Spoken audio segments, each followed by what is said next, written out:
Bismillahirrahmanirrahim. Assalamualaikum warahmatullahi wabarakatuh. Perkenalkan kami dari kelompok 1, di mana yang terdiri dari saya bernama Aceng Suwandi. Saya Sri Hartanti. Dan saya Rizka Hestianti. Kami akan membahas materi tentang ajakan kepada kebaikan untuk memenuhi salah satu mata kuliah, yaitu hadis sosial dari dosen pengampu Pak Ahmad Fauji MPD. Baiklah rekan-rekan semua, kami akan membahas tentang materi tersebut. Agama Islam adalah agama yang sangat memperhatikan penegakan amar ma'ruf dan nahi mungkar. Amar ma'ruf nahi mungkar merupakan pilar dasar dari pilar-pilar akhlak yang mulia lagi agung. Kewajiban menegakkan kedua hal itu adalah merupakan hal yang sangat penting dan tidak bisa ditawar bagi siapa saja yang mempunyai kekuatan dan kemampuan melakukannya. Mengajak kepada kebaikan dan mencegah kemungkaran merupakan ciri utama masyarakat orang-orang yang beriman.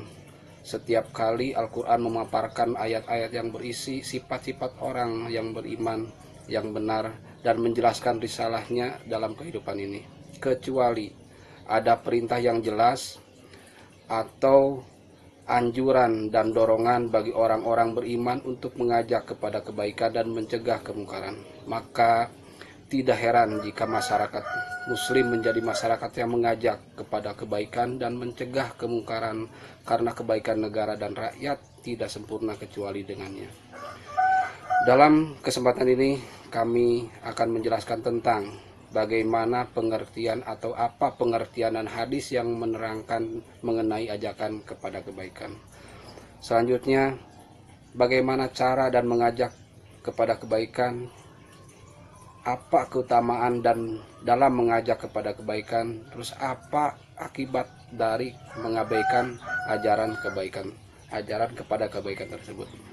Baiklah rekan-rekan semua, kita mulai saja pada pembahasan pertama tentang pengertian dan hadis mengenai ajakan kebaikan. Ajakan kepada kebaikan dan larangan kepada kemungkaran atau yang disebut dengan istilah dalam agama Islam itu adalah amar ma'ruf nahi mungkar. Amar yang berarti perintah, ma'ruf adalah kebaikan atau setiap pekerjaan urusan yang diketahui dan dimaklumi berasal dari agama Allah dan caranya, termasuk segala yang wajib yang madhub. Ma'ruf juga diartikan kesadaran, keakraban, persahabatan, lemah lembut terhadap keluarga dan lain-lainnya. Sedangkan nahi adalah larangan dan mungkar adalah kemungkaran atau setiap pekerjaan yang tidak bersumber dari agama Allah dan syaranya. Setiap pekerjaan yang dipandang buruk oleh syaranya, termasuk segala yang haram. Jadi kita bisa simpulkan bahwa amar ma'ruf nahi mungkar itu adalah perbuatan yang mengajak kepada kebaikan dan larangan kepada kemungkaran. Untuk kejelasan tentang amar ma'ruf nahi mungkar, ada salah satu hadis yang menerangkan tentang amar ma'ruf nahi mungkar, yang itu sebagaimana yang dibacakan oleh rekan saya, saudari Rizka Hestianti. Dipersilakan. Ya. Adapun dalil tentang amar ma'ruf nahi mungkar yaitu Bismillahirrahmanirrahim.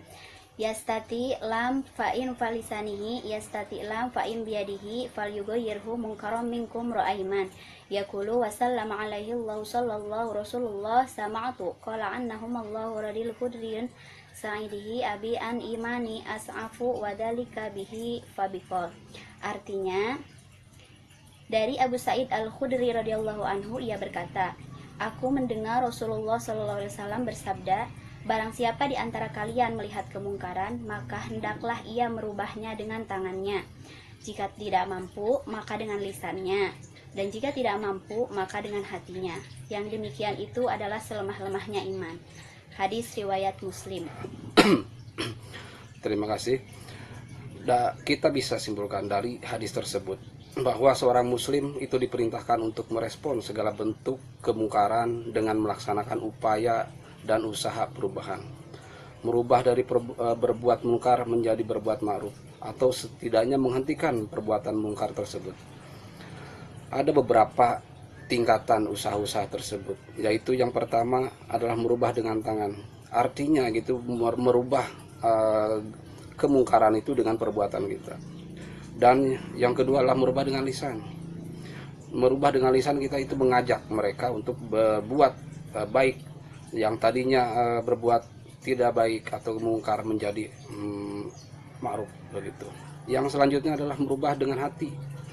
Bisa dicontohkan apabila tidak merubah dengan tangan tidak bisa, merubah dengan lisan tidak bisa, kita mendoakan supaya yang orang tersebut yang melakukan kemungkaran itu kita doakan menjadi baik perbuatannya seperti itu. Para ulama sepakat bahwa hukum amar ma'ruf nahi mungkar adalah fardu kifayah.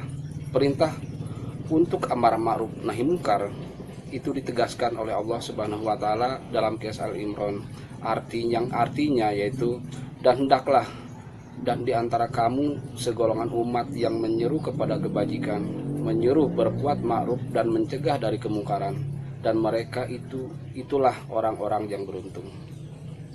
Itulah pembahasan tentang hadis tentang ajakan kebaikan kepada kebaikan. Selanjutnya kita akan membahas tentang keutamaan mengajak kebaikan.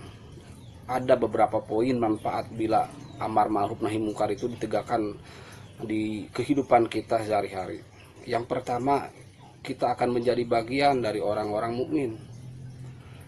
Yang selanjutnya, segala kebaikan akan diberikan siapa saja yang melakukan aksi amar ma'ruf nahi mungkar, yaitu orang-orang yang lahir dari umat terbaik, yaitu umat muslim. Selanjutnya, kita akan menjadi orang-orang yang saleh. Kita akan mendapatkan keselamatan apabila kita mencegah perbuatan buruk atau mungkar. Kita akan menjadi orang-orang yang meraih kemenangan. Atau Allah akan memberikan rahmat dan karunia-Nya kepada kaum tersebut sehingga terciptanya kerukunan, kedamaian, dan ketentraman. Terus akan dijauhkan dari azab Allah. Ilmu yang dibawa oleh para ulama atau sebagai pewaris para nabi akan terjaga dengan baik sehingga dijauhkan dari kesehatan dan menuntut ilmu, yaitu niat atau motivasi yang salah dan belajar pada orang yang salah. Dengan terjaganya para ulama yang soleh, maka akan lahirlah umara atau pengusaha yang baik dan mampu memimpin umatnya dengan adil. Selanjutnya, bila seorang sudah menjalankan amar ma'ruf nahi mungkar, maka hatinya akan tenang dan termotivasi untuk menjalankan kehidupannya lebih baik lagi dari hari ke hari. Dalam menyampaikan amar ma'ruf nahi mungkar, hendaknya memperhatikan beberapa poin yang insya Allah bisa diterapkan dalam berbagai bentuk masyarakat. Yang pertama, hendaknya amar ma'ruf nahi mungkar itu dilakukan dengan cara yang ihsan, agar tidak berubah menjadi penelanjangan, aib, dan menyinggung perasaan orang lain. Ingatlah ketika Allah berfirman kepada Musa dan Harun agar berbicara dengan lembut kepada Firaun. Poin yang kedua, Islam adalah agama yang berdimensi individual dan sosial. Maka sebelum memperbaiki orang lain, seorang muslim dituntut berintrospeksi dan berbenah diri. Sebab cara amar ma'ruf yang baik adalah yang diiringi dengan keteladanan. Selanjutnya poin yang ketiga, menyampaikan amar ma'ruf nahi mungkar disandarkan kepada keikhlasan, karena mengharap ridho Allah, bukan mencari popularitas dan dukungan politik. Dan yang terakhir, poin yang terakhir adalah amar ma'ruf nahi mungkar dilakukan menurut Al-Quran dan Al-Irta diimplementasikan di dalam masyarakat secara berkesinambungan. Dalam menyampaikan dakwah amar ma'ruf nahi mungkar, para dai dituntut memiliki rasa tanggung jawab yang tinggi baik kepada Allah maupun kepada masyarakat dan negara. Bertanggung jawab itu kepada Allah di dalam arti bahwa dakwah yang ia lakukan harus benar-benar ikhlas dan sejalan dengan apa yang telah digariskan oleh Al-Quran dan Sunnah. Selanjutnya, bertanggung jawab kepada masyarakat atau umat mengandung arti bahwa dakwah Islamiyah memberikan kontribusi positif bagi kehidupan sosial umat yang bersangkutan. Dan bertanggung jawab kepada negara mengandung arti bahwa pengemban risalah senantiasa memperhatikan kaidah hukum yang berlaku di negara di mana ia berdakwah, Jika dakwah dilakukan tanpa mengindahkan hukum positif yang berlaku dalam sebuah negara, maka kelancaran dakwah itu sendiri akan terhambat dan bisa kehilangan simpati dari masyarakat. Itulah beberapa poin di mana dalam menyampaikan amal ma'ruf nahi munkar hendaknya memperhatikan beberapa poin yang saya sebutkan tadi. Ada 4 yang saya sebutkan tadi. Sebagaimana diungkapkan dalam pendahuluan, karena pentingnya amar ma'ruf nahi munkar, Allah Subhanahu wa taala memerintahkan umat Islam untuk melakukan amar ma'ruf nahi munkar. Itu adalah salah satu akibat yang kita bahas tentang akibat mengabaikan perintah amar ma'ruf nahi munkar. Ketika kewajiban itu diabaikan dan tidak dilaksanakan, maka pasti orang-orang yang mengabaikan dan tidak melaksanakannya akan mendapatkan dosa. Tidak ada satu umat pun yang mengabaikan perintah amar ma'ruf nahi munkar, kecuali Allah menimpakan berbagai hukuman kepada umat itu. Berikut ini akan disebutkan sebagaimana yang disebutkan oleh Dr. Muhammad Abdul Qadir Abu Faris dalam bukunya Al-Amru bil Ma'ruf wan Nahyu Anil Munkar, dan Dr. Syed Muhammad Nuh dalam bukunya Taujiat Nabawiyah. Yang pertama yaitu ajab yang menyeluruh. Apabila kemaksiatan telah merajalela di tengah-tengah masyarakat, sedangkan orang-orang yang saleh tidak berusaha mengingkari dan membendung kerusakan tersebut, maka Allah Subhanahu wa taala akan menimpakan azab kepada mereka secara menyeluruh, baik orang-orang yang jahat maupun orang-orang yang saleh. Yang kedua, tidak dikabulkannya doa orang-orang yang saleh. Apabila suatu masyarakat mengabaikan amar ma'ruf dan nahi munkar serta tidak mencegah orang-orang yang berbuat zalim dan kezalimannya, maka Allah akan menimpakan siksaan kepada mereka dengan tidak mengabulkan doa mereka. Yang ketiga, berhak mendapatkan laknat Allah Subhanahu wa taala, di mana hukuman orang yang mengabaikan amar ma'ruf dan nahi munkar adalah berhak mendapatkan laknat, yakni terusir dari rahmat Allah sebagaimana yang telah menimpa Bani Israel ketika mengabaikan amar ma'ruf nahi munkar.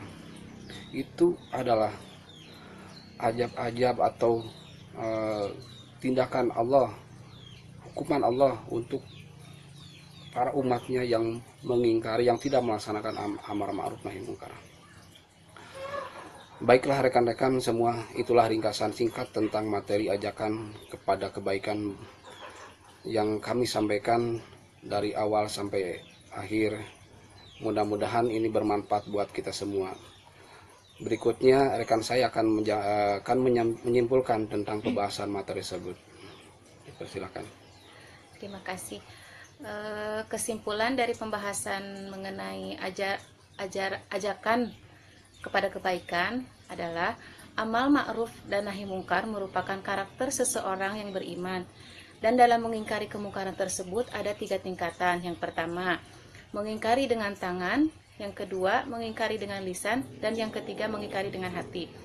Tingkatan pertama dan kedua wajib bagi setiap orang yang mampu melakukannya, sebagaimana yang dijelaskan oleh hadis di atas. Dalam hal ini, seseorang apabila melihat suatu kemungkaran, maka ia wajib mengubahnya dengan tangan, jika ia mampu melakukannya.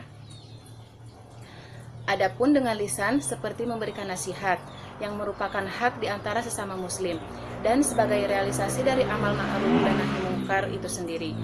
Adapun tingkatan terakhir, mengingkari dengan hati, artinya adalah membenci kemungkaran-kemungkaran tersebut. Ini adalah kewajiban yang tidak gugur atas setiap individu dalam setiap situasi dan kondisi. Oleh karena itu, barang siapa yang tidak mengingkari dengan hatinya, maka ia akan binasa. Demikianlah pembawaan materi dari kelompok kami. Kami mohon maaf apabila terdapat banyak kesalahan dan pada penyampaiannya, dan juga kami menunggu komentar atau saran dari rekan-rekan semuanya. Sekali lagi kami mohon maaf yang sebesar-besarnya dan kami mengucapkan banyak terima kasih. Wassalamualaikum warahmatullahi wabarakatuh.